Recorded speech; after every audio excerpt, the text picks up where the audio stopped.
ములుగు జిల్లా కన్నాయిగూడెం మండలంలోని ఐలాపురం ఊరట్టం నీలంతోపు గుత్తికోయ ఆదివాసీ గిరిజనులకు నిత్యావసర సరుకుల పంపిణీ కార్యక్రమం నేతాజీ సర్వీస్ టీం ఆధ్వర్యంలో నిర్వహించారు. సుమారుగా 70 మందికి పైగా ఈ బడిఈడు పిల్లలకు పలకలు, బలపాలు, నోట్బుక్లు, స్పోర్ట్స్ సామాగ్రిని అందజేశారు.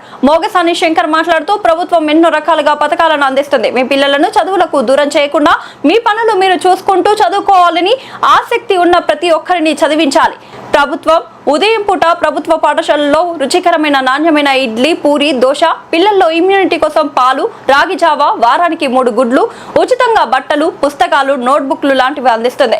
ప్రభుత్వం అన్ని రకాల వసతులతో ప్రభుత్వ హాస్టళ్లను ఏర్పాటు చేసిందని మీరందరూ వినియోగించుకోవాలని కోరారు. నీలం తోగులో పగ్గం కిషోర్ 35 సంవత్సరాలు రోడ్డు ప్రమాదంలో చనిపోయిన కుటుంబాన్ని పరామర్శించి 50 కిలోల బియ్యాన్ని అందించారు. ఈ కార్యక్రమంలో నేతాజీ సర్వీస్ టీం కార్యదర్శి Barupati Anil, Chelpuri Harish, Bheem children happiness centre Veerilli Shashidhar Reddy, Prashanthi Manda, Sai, Bitla Shiva, Kiran పాల్గొన్నారు. మేడం మీ పేరు? ప్రశాంతి. ప్రశాంతి మేడం.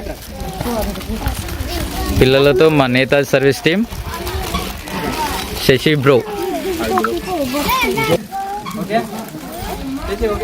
మళ్ళీ సార్. జై నేతాజీ, జై నేతాజీ, జై నేతాజీ.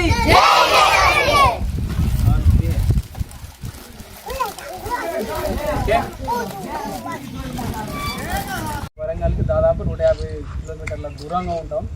ఇక్కడికి మేము వచ్చిన ఉద్దేశం ఏంటంటే మన శశి గారికి, టీచర్ల వాళ్ళకి మేము సంప్రదిస్తే ఈ మధ్యలో ఒక చిన్నోడు మనకు చెట్టుపై నుంచి జారి కింద పడిపోయింది కదమ్మా.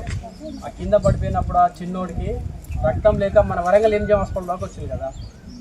అలాంటి ఆపదలు ఉన్న వాళ్ళకు మేము రక్తాన్ని అందిస్తాం. ఎవరికన్నా ఫోన్ చేసి అయ్యా మాకు రక్తం అవసరం ఉన్నదంటే మేము వాళ్ళకు మా నేతాజీ సర్వీస్ టీం ద్వారా మేము రక్తాన్ని అందజేస్తాం.